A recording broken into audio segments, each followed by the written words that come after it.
Hi welcome back to my channel. ఈరోజు కథ ప్రేమ పరిచయమే 38వ భాగాన్ని వినిద్దాం. హర్ష వచ్చేసరికి దాత్రి తనున్న ల్యాబ్ మొత్తం పరిశీలిస్తుంది. తనకి కావాల్సిన వాటి గురించి ఆలోచిస్తుంది. అంతా ఓకే అనుకున్నాక పైన సీలింగ్ చూస్తూ పక్కనున్న ర్యాక్కి ఆనుకుంటుండగా శౌర్య షర్ట్ తన మీద ఉన్నట్టు గుర్తుకొచ్చి ఓ మై గాడ్ ఇప్పుడు ఎలా అనుకుంటూ ఫ్రెష్ అయ్యేలోపు డ్రై అవ్వాలి, అంతకన్నా ముందు వాష్ చేయాలి అనుకుంటూ ఉండగా బ్రెయిన్లో ఒకటి ఫ్లాష్ అవుతుంది. హర్ష ఇంకేమైనా కావాలి అంటే లిస్ట్ రాసివ్వు అన్నది దాత్రి తల బాదుకుంటూ. తింగర్దాన్ని అని ఇందుకే అంటాడు శౌర్య. ఇప్పుడు తన గురించి ఎందుకులే కానీ నోటితో కూడా చెప్పమనలేదే, చక్కగా రాసి ఇమ్మన్నాడు. ఇప్పుడు ఏం చేయాలి? నా దగ్గర మొబైల్ కూడా లేదు. అసలు ఉన్న తనని ఎలా అడుగుతాను, నా పర్సనల్ ఎలా షేర్ చేసుకుంటాను అని ఓ పరేషాన్ అవుతూ ఉంటుంది. అప్పుడే హర్ష వచ్చి దాత్రి అంటాడు. దాత్రి చటుక్కున్న ఫేస్ అలా టర్న్ చేయగానే హర్ష నవ్వి ఇవిగో నీకోసం. దాత్రి హర్ష కింద ఉంచిన ప్యాకెట్స్ చూసి ఏంటి ఇవన్నీ చూడు అంటాడు హర్ష. దాత్రి దగ్గరకు రాగానే మొబైల్ బాక్స్ ఇస్తాడు. న్యూ మొబైలా? ఎందుకింత ఖర్చు చేస్తున్నావు అంది దాత్రి. ఇష్టమైన వాళ్ళ కోసం చేసే ఖర్చులా అనిపించదు అంటాడు. దాత్రి ఒక లుక్ ఇచ్చి తెచ్చిన వాటిని చూస్తూ ఉంటుంది. తను అడగకుండానే హర్ష తనకు కావాల్సినవన్నీ తెచ్చేస్తాడు. వాటిని చూడగానే తల పైకెత్తి హర్ష వైపు డౌట్గా చూస్తుంది. ఏమైంది అంటాడు హర్ష. ఎవరు కొనిచ్చారు ఇవి నీకు అంటుంది దాత్రి. హర్ష గతుక్కుమని ఎవరో కొనివ్వడం ఏంటి, నేనే కొన్నాను. దాత్రి నమ్మకుండా చేతులు కట్టుకొని చూస్తుంది. నమ్మకుండా అలా చూస్తుందేంటి, అంతలా ఏముంది అందులో అని మాట్లాడకుండా దొంగ చూపులు చూస్తూ కాసేపటికి ఏదో తట్టడంతో నువ్వు అమ్మాయి కదా, నా ఫ్రెండ్ని తీసుకుని వెళ్ళి ఒక అమ్మాయికి అవసరమయ్యేవన్నీ తీసుకోమని అడిగా, తను తీసుకుంది అంటాడు.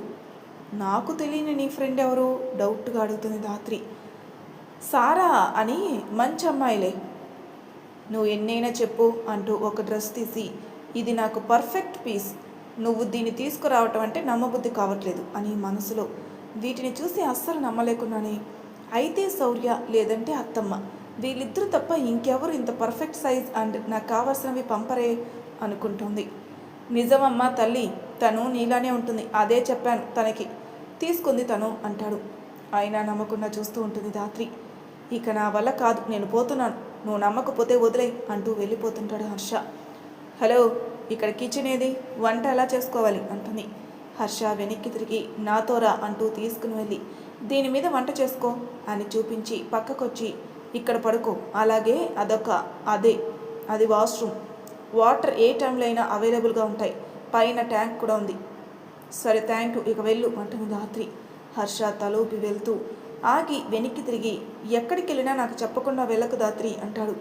సరే హర్ష అంటుంది. శౌర్య శివరామన్ గారి ల్యాబ్కు వెళ్తాడు కానీ మళ్ళీ నిరాశ ఎదురవుతుంది. హర్ష వెళ్ళిపోయాక తను తెచ్చినవి చూస్తూ ఏదో ఉంది వీటి వెనుక, ఎవరో హెల్ప్ చేశారు హర్షకి అనుకుంటూ ఇప్పుడు నాకు హెల్ప్ చేసింది ఎవరో తెలుసుకోవాల్సిన అవసరం లేదు కదా అనుకుంటూ వాషింగ్ మిషన్ ఉండడంతో శౌర్య షర్ట్ని వేసేసి వాష్ చేసి ఆరేస్తుంది. దానితో తన ప్రాబ్లం మొదలు.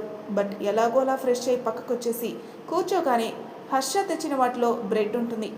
ప్రెజెంట్ దాన్ని తింటూ ఇక తన వల్ల కాక ఎలాగో లేచి వెళ్ళి శౌర్య షర్ట్ వేసుకుని కూర్చుంటుంది.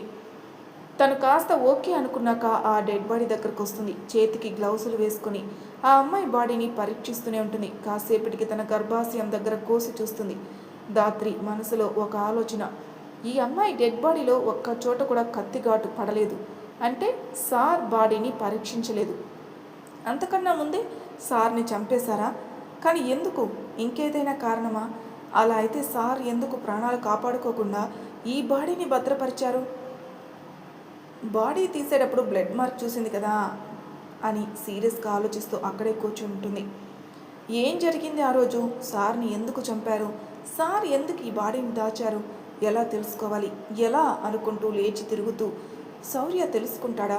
తన హెల్ప్ అడిగితే నో దాత్రి, తను నిన్ను అవమానించాడు, నువ్వేమో తన్ని తలుచుకోకుండా ఉండట్లేదు అని బ్రెయిన్ వార్న్ ఇచ్చింది. ప్రేమించాను కదా అందుకే, ఏదో మూల కాదు, ఎత్తు పల్లం కూడా తనే ఉంటాడులే. కానీ తను అలా మాట్లాడు అని ఆ క్షణం బాధపడ్డాను, కానీ ఈ క్షణం తను అలా మాట్లాడడానికి కారణం ఉందేమో అనిపిస్తుంది. అంతేకాదు, నేను ఇక్కడ ఇలా ఉండడానికి తనే కారణం అనిపిస్తుంది. నా అవసరాలు తనే తీరుస్తున్నాడు అనిపిస్తుంది. అంతలోనే దాత్రి బ్రెయిన్, నీకు పిచ్చి ఎక్కువైందిలే, తను నిన్న అలా అన్నాక కూడా లాజిక్స్ లాగుతుంది. నా అతిబల కూడా లాజిక్ లేకుండా మాట్లాడు అంటుంది దాత్రి. దాత్రికి ఫుల్ హెడ్ఏక్ అనిపిస్తుంది. ఇలా ఓ సందేహంతో అంతలోనే కొత్త ఫోన్ కొత్త రింగ్ టోన్తో మోగుతుంది. ఇది హర్ష నెంబర్ కదా అనుకొని లిఫ్ట్ చేసి, చెప్పు హర్ష అంటుంది. శౌర్య ఏం చెప్తాడు యాజ్ ఇట్ ఈస్. శౌర్య హర్ష కూడా చెప్పబోతున్నాడు ఇప్పుడు, మీరు కూడా వినేయండి. దాత్రి, నువ్వు తప్పించుకున్నావని శౌర్యకి తెలిసిపోయింది. ఫుల్ ఎంక్వైరీ చేస్తున్నాడు. చాలా కోపంగా ఉన్నాడు. నా దగ్గరకు కూడా వచ్చాడు. అవునా, ఏమన్నాడు అంటుంది దాత్రి. నా కాలర్ పట్టుకొని అడిగాడు. భయపెట్టాలని చూశాడు, కానీ నేను తడబడలేదు. దానితో నీ గురించి నాకు తెలీదు అనుకుని వెళ్ళిపోయాడు. అవునా, ఒకవేళ నీ ఫోన్ ట్యాప్ చేస్తే? అవును కదా, నేను వేరే నెంబర్ నుంచి కాల్ చేస్తా ఇకపై అంటాడు. సరే అని కాల్ పెట్టేసి, శౌర్య కోపం తట్టుకోలేం అని శివరామన్ సార్ చెప్పారు. ఇప్పుడు నాపై కోపం వచ్చిందా శౌర్యకి? ఇప్పటి వరకు నేను చూడని కోపాన్ని చూపిస్తాడా? శౌర్య నిజంగానే నన్ను అనుమానిస్తున్నాడా? నేను సాక్ష్యాలతో తన ఎదురుగా నిలబడగలనా? నేను ఏ తప్పు చేయలేదని నిరూపించుకోగలనా? లోపలున్న బాధ తరలి వస్తున్న నీరసంగా ఉండడంతో ఏమీ చేయలేక పడుకుంటుంది. దాత్రి ప్రతి మూమెంట్ని చూస్తున్న శౌర్య, నన్ను క్షమించు దాత్రి, ఈ సమయంలో నేను నీతో లేనందుకు అనుకుని. శివరామన్ సార్ మరణానికి ఈ డెడ్ బాడీతో లింక్ ఉందా? నిన్న నైట్ వాడు అనుకోకుండా మిస్ అయ్యాడు. ఎలా తెలుసుకోవాలి? ఈ సమస్య అంతం అవ్వాలంటే ఎక్కడ మొదలయ్యిందో తెలియాలి. అసలు వాడెవడో తెలియాలి అని కాస్త కోపంగా అంటాడు గట్టిగానే. తేజ్, రామ్ అటువైపే చూస్తారు. శౌర్య అక్కడి నుంచి వెళ్ళిపోతాడు. తేజ్, చూసావా మన సింహం ఏదో ఆలోచిస్తున్నాడు అంటాడు. రామ్ కూడా హా అంటాడు. అప్పుడే తాన్య అక్కడికి వస్తుంది. వచ్చిందమ్మా, తెచ్చిందమ్మా అంటాడు తేజ్. తాన్య ఒక లుక్ ఇస్తుంది. నీ నుంచి వచ్చే స్మెల్కి వికారం వచ్చి వామిటింగ్ వస్తుంది. అయినా అదే స్ప్రే వాడతావు ఎందుకు అంటాడు తేజ్. నీకెందుకు, నా ఇష్టం అంటుంది తాన్య. భరించేది మేమే కదా అంటాడు తేజ్. అయితే భరించుకు, ముక్కు మూసుకో, ఏం భరించాల్సిన పనుండదు అంటుంది తాన్య. అంటే నన్ను చంపేద్దామనే అంటాడు తేజ్. రే అంటాడు రామ్. విన్నావు కదరా అంటాడు తేజ్ కూడా. సర్లే ఆగు అని తాన్య, ఒకటి అడుగుతా, నీకు తెలిస్తే చెప్పు, లేదంటే లీవ్ అంటాడు రామ్. తేజ్ అంటే వెటకారం, కానీ రామ్ అంటే గౌరవం తాన్యాకి. సరే అంటుంది తాన్య. శౌర్య సార్ చాలా డిస్టర్బ్గా కనిపిస్తున్నారు. ఆ కేసు మనం తీసుకున్న దగ్గర నుంచి ఎందుకు అంటాడు రామ్. తాన్య చుట్టూ చూసి, మనం టీం కదా, మీరెవరికి చెప్పకూడదు మళ్ళీ. సరే అంటాడు తేజ్. అంటాడు రామ్ కూడా. నిన్న మనం చూసిన అమ్మాయి ఇంతకు ముందు ఒకసారి మన బ్యూరోకి వచ్చింది శౌర్య సార్ కోసం. ఇద్దరూ కప్పల్లా అవునా అని నోరు తెరుస్తారు. అరవకండి అంటుంది తాన్య. తేజ్, రామ్ తలూపుతారు. ఆ రోజు తను సార్ మొబైల్ తెచ్చి సార్కి ఇమ్మని చెప్పింది. తేజ్ ఆత్రం ఆగక, సార్ మొబైల్ తన దగ్గర ఉండడం ఏంటి? నాకు మాత్రం ఏం తెలుసు, కానీ ఆ రోజు శౌర్య సార్ నవ్వటం చూశాను అంటుంది తాన్య. మన సింహం కూడా నవ్వుతుందా అంటాడు తేజ్. రామ్ తేజ్ తలపై ఒక్కటేస్తాడు. అదే ఆయన నవ్వారా అంటున్నాను అంటాడు తేజ్. పైగా ఆ మొబైల్ తీసుకొని సార్ మీటింగ్లో ఉండగా వెళ్ళిచ్చాను. అరిచేస్తారేమో అనుకున్నాను, కానీ ఆ వైట్ కోట్ అమ్మాయి అనగానే ఆయన ఫేస్లో స్పార్క్ అండ్ స్మైల్ ఫ్లాష్ అయ్యాయి చూడండి. నెవర్ బిఫోర్ ఎవర్ ఆఫ్టర్ అబ్బా అంది తాన్య. అవునా, నేను మిస్ అయ్యాని అంటాడు తేజ్. రే అంటాడు రామ్. అర్థమైందిలే, మెయిన్ పాయింట్ వదిలేసా అంతేగా తలూపుతాడు రామ్. సార్కి ఆ అమ్మాయి అంటే లవ్ ఏమో అంటాడు తేజ్.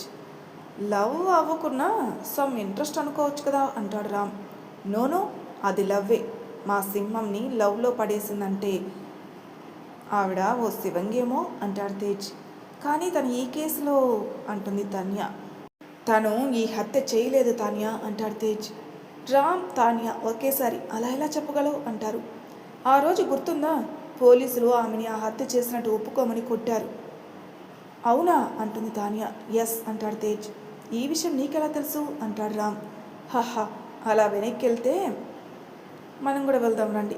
శౌర్య దాత్రిని బాధ పెట్టేటట్టు మాట్లాడి వెళ్ళిపోతాడు కదా. అప్పుడు ఆ పోలీసులు అలా మాట్లాడి నేరం ఒప్పుకోమని శరీరానికి గాయం చేశారు. తిను ఇలా అని మనసుకి గాయం చేస్తున్నాడని బాధపడ్డారు ఆ మిస్ శివంగి. అవునా అంటాడు రామ్. నీకు బ్రెయిన్ ఉంది అంటుంది తాన్య. మేము మనుషులం, మాకు బ్రెయిన్ ఉంటుంది అంటాడు తేజ్. తాన్య అంటే అంటుండగానే, అది సరేలే, ఆయన ఎందుకు అలా క్వశ్చన్ చేశాడు మరి? ఎఫ్ఐఆర్ మర్డర్ అంటాడు రామ్. రే, అమ్మ తిడితే మన మంచికే కదా, అలాగే మన సింహం ఏం చేసినా ఆ శివంగి మంచికే అంటాడు తేజ్. ఓకే అంటాడు రామ్. ఇది సీక్రెట్గా ఉంచండి, ఏ టీంకి చెప్పొద్దు అంటుంది తాన్య. నో, నేనందరికీ చెప్తా అంటాడు తేజ్. చెప్పుకోపో అంటూ విసుక్కొని వెళ్ళిపోతుంది తాన్య. ఆడివారి మాటలకు అర్థాలే వేరులే అనుకుని మిస్ శివంగికి ఫుడ్ పెట్టారా లేదో అనుకుని ఫుడ్ తీసుకొచ్చి దాత్రికి ఇవ్వడం కోసం లోనికి వెళ్తాడు తేజ్. శౌర్య ఏదో ఆలోచిస్తూ ఉండగా ఒక రూమ్లో గౌతమ్ కాల్ వస్తే మాట్లాడుతూ ఉంటాడు. తేజ్ లోనికి వెళ్ళిపోయి ఫుడ్ తెచ్చా మేడం తినండి అంటాడు. సుధకేం చెప్పాలో అర్థం కాదు. మాట్లాడండి, బాధపడుతున్నారా? మా సార్ ఉన్నారు కదా, ఆయన చూసుకుంటారు. మిమ్మల్ని నిర్దోషిగా ఆయన నిలబెడతాడు. ముందు మీరు తినండి, ఇటు తిరిగి అంటూ సుధా ముందుకు వెళ్ళబోతుండగా తేజ్ అని అరుస్తాడు గట్టిగా గౌతమ్. శౌర్య ఏమైందా అని వస్తాడు అక్కడికి. తేజ్ ఏంటి గౌతమ్ అంటూ వస్తాడు. తేజ్ని అక్కడి నుంచి రావడం చూసిన శౌర్య కాస్త ఆశ్చర్యపోయినా, ఇకపై ఎవరూ తన్ని మాట్లాడించవద్దు, మీరు నేను శౌర్య చూసుకుంటాం అంటాడు గౌతమ్. కానీ ఎందుకు గౌతమ్ అంటాడు తేజ్. చెప్పినట్టు చేయి తేజ్ అంటాడు శౌర్య. తేజ్ సైలెంట్గా తలూపి వెళ్ళిపోతాడు. శౌర్య సుధ ఉన్న గది వైపు చూస్తాడు. ఫుడ్ కనిపిస్తుంది. శౌర్య తల కొట్టుకుంటూ ఇలా ఎలా మర్చిపోయాను అనుకుని సుధ దగ్గరికి వెళ్ళి ఫుడ్ ఇచ్చేసి తినమని తేజ్ కోసం వెళ్తాడు. శౌర్య అరుపుతో కాస్త అప్సెట్ అయినా ఏవో కేస్ రిలేటెడ్ ఫొటోస్ చూస్తూ పాయింట్స్ నోట్ చేస్తూ ఉంటాడు. శౌర్య తేజ్ దగ్గరకు వచ్చి తేజ్ భుజంపై చెయ్యి వేసి థ్యాంక్ యూ తేజ్ అంటాడు. తేజ్ ఆకాశం విరిగి భూమి మీద పడినంత ఆశ్చర్యపోయి అలానే చూస్తూ ఉంటాడు. శౌర్య తేజ్ అంటూ భుజంపై చెయ్యి వేసి కదిలిస్తే అప్పుడు తేరుకొని వెంటనే నించుని సార్ మీరు నన్ను టచ్ చేశారా అంటాడు. శౌర్య చెయ్యి తీయబోతూ నిన్ను టచ్ చేయకూడదా ఏంటి? శౌర్య వెనక్కి తీస్తున్న చెయ్యిని తేజ్ పట్టుకుని అలా కాదు సార్, ఎంత ఎగిరినా అంబరాన్ని అంటుకోవటం అందరికీ సాధ్యం కదా సార్, అలాంటిది నేను ఎగరకుండానే మీరు వచ్చి నన్ను టచ్ చేయటం అంటాడు. శౌర్య చాలా నార్మల్గా ఎక్కువ చేస్తున్నామని తెలుసులే కానీ మరీ ఇంత చేస్తామని నాకు తెలియదే అంటాడు. తేజ్ నవ్వేస్తూ మళ్ళీ ఛాన్స్ రాదేమో అనుకున్నాడు. ఏమో సార్, ఒక్కసారి హక్ చేసుకోవచ్చా? మీరు మాకు రోల్ మోడల్, మీలా ఉండాలి అనేది నా కళ, మీరు మా సింహం సార్ అంటాడు తేజ్. దాత్రి తన నుంచి దూరం అయ్యాక ఈ క్షణం చిన్న నవ్వు శౌర్య పెదవులపై అలా వచ్చిపోయింది. అది కూడా దాత్రి గుర్తొచ్చే. శౌర్య ఒక్కసారి అని అడగడం, దాత్రి హా అని ఒక్కసారి అని ఆపోవటం గుర్తుకొస్తుంటాయి. శౌర్య దాత్రి ఆలోచనలతోనే తేజ్కి హగ్గిచ్చి వెళ్ళిపోతాడు. రామ్ దూరం నుంచి చూసి ఫాస్ట్గా వచ్చి రే ఏమైందిరా అంటాడు. సింహంని టచ్ చేయటం ప్రమాదం, అదే సింహం హగ్ చేసుకోవడం వా అంటాడు తేజ్. రామ్ తేజ్ తలపై కొడతాడు. తేజ్ నవ్వి ఏం లేదు కానీ ఇప్పుడు ఏంటి మన వర్క్ అని అడుగుతాడు. తాన్య ఆ శివరామన్ గారి ల్యాబ్కి వెళ్ళి అక్కడున్న థింగ్స్ని అవసరమైన వాటిని గ్యాదర్ చేసి తీసుకొని రమ్మంది. సరిపదా, అదొక దొయ్యాల కొట్టలా ఉందిరా అంటాడు తేజ్. రామ్ నవ్వి బైక్ స్టార్ట్ చేస్తాడు. రే మనకు అక్కడ దెయ్యం కనిపిస్తే అంటాడు తేజ్ అంటూ బైక్ ఎక్కుతాడు. ఈ టైంలో అయినా నువ్వు ఏంట్రా ఇలా మాట్లాడుతున్నావు? మిట్ట మధ్యాహ్నం అస్సలే పెళ్లి కాని బ్రహ్మచారణం ఏ మోహినినో తగులుకుంటేరా అంటాడు తేజ్. రామ్ నవ్వి నీకు ఓకేనే కదా? హా ఓకేరా, దెయ్యంతో కాపురం అని టైటిల్ పెట్టేస్తా నా జీవితానికి అంటాడు తేజ్. ఇలా ఇద్దరు నవ్వుకుంటూ మాట్లాడుకుంటూ అక్కడికి వెళ్ళి ల్యాబ్లో ఏమైనా అనుమానంగా ఉన్నాయో అని చెక్ చేసి వాళ్ళకి కావాల్సిన కొన్ని థింగ్స్ని ప్యాక్ చేసుకుంటూ ఉండగా తేజ్కి దాత్రి బర్న్ చేసిన పౌడర్ ఉన్న గాజు గిన్నె దొరికి దాన్ని చూస్తూ ఉంటాడు. రామ్ అదేంటిదో మనకి ఎందుకురా వదిలే అంటాడు. సరే అంటూ దాన్ని అక్కడే వదిలి వెళ్ళబోతుంటే ఆ గాజు గిన్నె కింద పడి పగులుతుంది. తేజ్ అయ్యో అని మోకాలుపై భూమి కానించి కూర్చొని ఆ పీసెస్ని తీస్తూ పక్కకు చూస్తాడు. అంతే, ఒక క్షణం ఉలిక్కిపడి వచ్చిన బెరుకుకి వెనక్కి పడబోయి చేతుల్ని నేలకి ఆనించి ఆగుతాడు. రామ్ తేజ్ ఏమైంది అంటూ దగ్గరికి వస్తున్నా తేజ్ పట్టించుకోకుండా అటే చూస్తుండడంతో రామ్ కూడా అటు చూసి అలా బిగుసుకుపోతాడు. ఆ ర్యాక్ కింద గ్లాస్తో వ్రాప్ అయి ఉన్న ర్యాక్ ఉంది.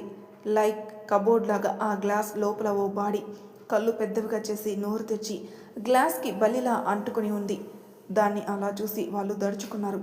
తేజ్ తేరుకుని వెంటనే తాన్యాకి కాల్ చేస్తాడు. తాన్యా లిఫ్ట్ చేయదు. దానితో గౌతమ్కి కాల్ చేస్తాడు. గౌతమ్ లిఫ్ట్ చేయగానే శివరామన్ గారి బిల్డింగ్లో ఇంకో డెడ్ బాడీ దొరికింది, అది కూడా ఎవరో సుపీరియర్లా ఉంది, అతని డ్రెస్సింగ్ స్టైల్ అంటాడు తేజ్. ఏంటి ఇంకో డెడ్ బాడీనా అంటాడు గౌతమ్. ఏదో ప్లాన్ చేస్తున్న శౌర్య ఆ మాటలకి ఏంటి అని కళ్ళెగరేస్తాడు. 1 మినిట్ అని చేయి చూపిస్తాడు గౌతమ్. మీరిక్కడికి రాగలరా ఓసారి అంటాడు తేజ్. సరే ఇప్పుడే వస్తామని శౌర్యతో చెప్తాడు గౌతమ్. ఆ ల్యాబ్లో ఉండేవి డెడ్ బాడీలే కదరా, అదేదో చూసి వాళ్ళు అలా అన్నారేమో అంటాడు శౌర్య. వెళ్ళి చూద్దాం పదరా అంటాడు గౌతమ్ అని తానియాతో కలిసి అందరూ బయలుదేరుతారు. రామ్ తేజ్ ఒక చోట నించొని ఉండగా, నిన్న కనిపించని బాడీ ఈ రోజు ఎలా కనిపించింది అంటాడు రామ్. నిన్న మనం వెతకలేదు, అలా ఒంగుని ఎవరు చెక్ చేయలేదేమో అంటాడు తేజ్. మేబీ, బట్ ఎవరతను తెలుసుకుందాం అంటాడు తేజ్ కూడా. గౌతమ్, శౌర్య, తాన్యా ముగ్గురు వస్తారు. ఈ ల్యాబ్లో ఉండేవన్నీ డెడ్ బాడీలే కదా, పర్టికులర్గా ఏదో ఫైన్ చేసినట్టు కాల్ చేశారు, మీకు అర్థమవుతుందా అంటుంది Tanya. Hello Tanya madam, dead body అయితే ఓ క్లాత్ కప్పుకొని ఓ క్లాత్ చుట్టుకొని ఉంటుంది, అలా కాకుండా అక్కడే ప్రాణాలు కోల్పోయినట్టు కళ్ళు పెద్దవిగా చేసి ఊపిరి ఆడక చనిపోయినట్టు ఉండదు. ఎక్కడుందా బాడీ అంటాడు శౌర్య. మాతో రండి సార్ అంటాడు తేజ్ అని కాస్త ముందుకు తీసుకుని వెళ్తాడు. అయితే వీళ్ళందరూ బ్యూరో నుంచి రావడంతో శివరామన్ కేసు టేకప్ చేసిన టీం బ్యూరోలో లేదని, ఆ అమ్మాయి ఆ రూమ్లోనే ఉందని ఇన్ఫో పాస్ అవుతుంది ఒక వ్యక్తికి. శౌర్య చేతి నుంచి తప్పించుకున్న వ్యక్తి ఓ అమ్మాయి, అలాగే ఒక వ్యక్తి ల్యాబ్లో అర్ధరాత్రి వెతుకుతున్నారని, అక్కడ ఉండాల్సిన డెడ్ బాడీ కనిపించలేదని వాళ్ళ హెడ్కి చెప్తాడు. ఆ హెడ్ నుంచి ఇంకొక వ్యక్తికి వెళ్తుంది ఆ ఇన్ఫర్మేషన్. దానితో ఆ రోజు మార్నింగ్నే ఆ బ్యూరోలో ఒక వ్యక్తిని కొనేస్తాడు, ఆ బ్యూరోలో ఏం జరుగుతుందో చెప్తూ ఉండమని. సో ఆ సిబిఐ వ్యక్తి శౌర్య వాళ్ళు లేకపోవడం గమనించి కాల్ చేసి చెప్తాడు. ఆ వ్యక్తి ఎక్కడికి వెళ్ళారు వాళ్ళు అని అడుగుతాడు. ఆ సిబిఐ వ్యక్తి తెలీదు సార్, టీం మొత్తం వెళ్ళిపోయారు. ఇంకెన్ని టీమ్స్ ఉన్నాయి మీ బ్యూరోలో అంటాడు ఆ వ్యక్తి. అతను ఉన్నాయి కానీ సార్ ఎవరి వర్క్ వాళ్ళదే అంటాడు. ఓకే అని ఆ వ్యక్తి ఆలోచించి ఏదో ప్లాన్తో నైట్ కూడా ఉంటారా ఇలానే? నో సార్, శౌర్య టీం కొత్త కేసు తీసుకుంది, రిమైనింగ్ వాళ్ళవి రన్నింగ్లో ఉన్నాయి, సో నైట్ ఎవరు ఉండరు అంటాడు ఆ సిబిఐ వ్యక్తి. శౌర్య అంటే కేసు టేకప్ చేసిన అతనే సార్, చాలా స్ట్రిక్ట్ సిన్సియర్ ఆఫీసర్ కూడా అంటాడు సిబిఐ వ్యక్తి. అతని డీటెయిల్స్ ఇవ్వగలవా, అతని వీక్నెస్ ఏంటో తెలుసుకోవాలి అంటాడు ఆ వ్యక్తి. సరే సార్ అంటాడు సిబిఐ వ్యక్తి. ఆ వ్యక్తి కాల్ కట్ చేసి ఏదో పతనానికి తన మెదడుతో పదును పెడుతూ ఉంటాడు. మరి తర్వాయి భాగంలో ఏం జరుగుతుందో నెక్స్ట్ ఎపిసోడ్లో తెలుసుకుందాం. అంతవరకు నా ఛానల్ సబ్స్క్రైబ్ చేయని వాళ్ళు ప్లీజ్ సబ్స్క్రైబ్ చేసుకోండి, లైక్ చేసి షేర్ చేయండి, మీ అభిప్రాయాలు నాకు కామెంట్ రూపంలో తెలియజేయండి. Thank you for listening.